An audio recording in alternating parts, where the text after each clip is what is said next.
Ya, regai nditi kutaurirwa unyimwa mbare dzekumusana. Tiri pano tiri kuzvionera paMINUSEF chikamuri yeZimbabwe. Mukomana uyu watinaye pano itsotsi rekuvhara mari. Akakuruka amai mari yaakanga achivanyepera kuti achatenga scraper. Vaviri ava vanonzi vakanga vari vashandidzani patsika dzavo. Zvino mukushandidzana mukomana uyu anonzi akapiwa mari kuti aende kunotenga scraper isina kuzowanikazve mari yacho kana kuzodzoka kana scraper hapana chakauya. Ari pano nhasi akabatwa nenyuchi. Regai tinzwe zvizere kubva kuna baba vake vanhu vava vamuperekedza kuno kwatiri kuKenani Western muHarare. Vamuperekedza pamba paamai vaakakuruka mari. Regai tinzwe. Nhai baba, zviri kunzi mwana uyu mwana wenyu ndizvo? Chokwadi. Mungatitaurirewo kuti zviri kufamba sei kusvika mwana azodai? Chokwadi, mwana uyu mwana wangu. Panga pane 3 weeks ndisiri kumuona. Asi pa 3 weeks idzi dzapfuura ndakaona amai ava vari apa. Vakauya vechiti ndakape mwana wenyu mari sekushanda kwavaimboita vese vechitenga mascraper. Saka vatoti vakamupa $800 echiti iye ane mascraper. Saka vazva vakamupa $800 havana kuzomuona. Ino wacho hana kuzomuona, foni yake yanga yakadzima. Saka ndasongomuonawo nhasi ichisvika akadai so ari zvaariji. ndopota vatati regai tiende kumba kwamai vacho. Alright. Nhai mai, zvinonzi imi ndimi makanga muchishandidzana nemukomana uyu, ndezvechokwadi here? Chokwadi, mukomana uyu ndashandidzana naye kwenguva yakati rebei. Chakaitika ndechekuti mukomana uyu akauya kumba kwangu achibva ati ndawana scraper iri kudirwa 1000. Ndandine 800 yandanga ndinayo mumba mangu, ndobva ndabudisa 800 ndobva ndamupa kudaro. akabva ati ndichawedzera 200. Ndamupa kudaro haana kuzombobatika mukomana uyu. Ndakabva ndaenda kwababa wake ndichimutsvaga. Baba wacho achibva ati hatisitombomuonawo. Ndokuenda kupolisi. Polisi yakati pamakanyorerana pasi ndepano, hapana patingakubatsireni kuti hamuna kunyorerana pasi. Ndibva ndati zano nderipi? Ko imi makanga mapa munhu sei mari musina kunyorerana naye pasi? Semunhu wandaishandidzana naye kwenguva yakati rebei, ndaingofungira kuti pamwe anganditsotse sezvavandiita izvo.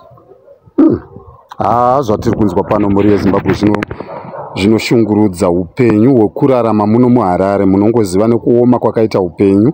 Vana amai vari kuraramira mumabhini vachinhonga zvakasiyana siyana, izvo zvimarata, zvimasimbi zvakaraswa.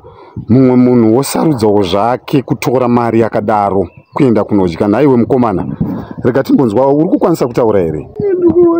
Mari ndakatora zvisho kurungwa ndikurungwa. Amai kukupira ruregerero, amai kukupira ruregerero. Hapana zvandinokubatsira nazvo. Tange maisa mari yangu apa ndokuti timirirane. Ndipei mari yangu yamakanditsotsa. Ipapa mhuri yangu iri kufanidzana. Makaenda nemari yangu, ndipe mari yangu yawakaenda nayo. Ndikuda mari yangu yese yakakwana. Ameno zvava kwamuri. Regai tiise kuna baba sezvo ndiwo muridzi wemusha kuti vangaitongewo vachiti kudini. Nhai baba, zvino zvazviri kuti mai vari kuti mwana haangasunungurwi, imi musati mavapa mari yavo, muri kuti kudini nazvo izvi? Chikumbiro chandai nacho ndaitokumbira kune dare rasekuru kuti dai masekuru vatanga vandisunungurawo mwana.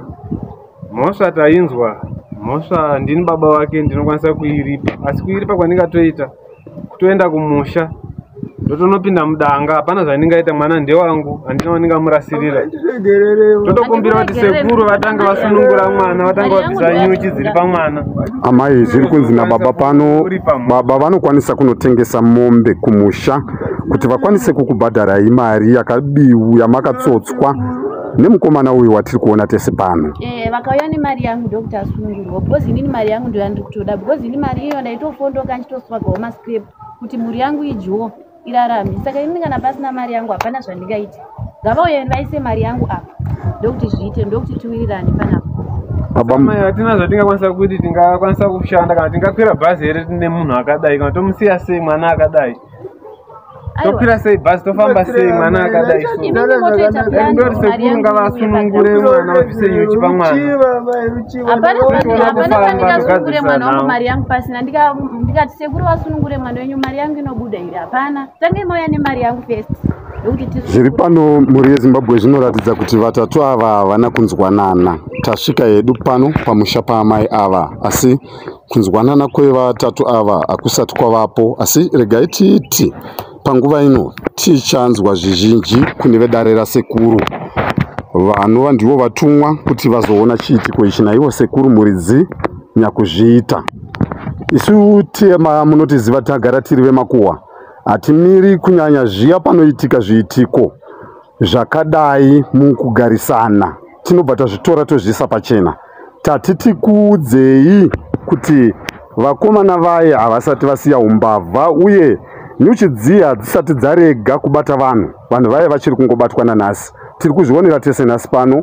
Regai tisiye zvizhinji mune vedare rasekuru kuti tinzwe kuti vedare rasekuru vanoti kudii nechiitiko chakadai.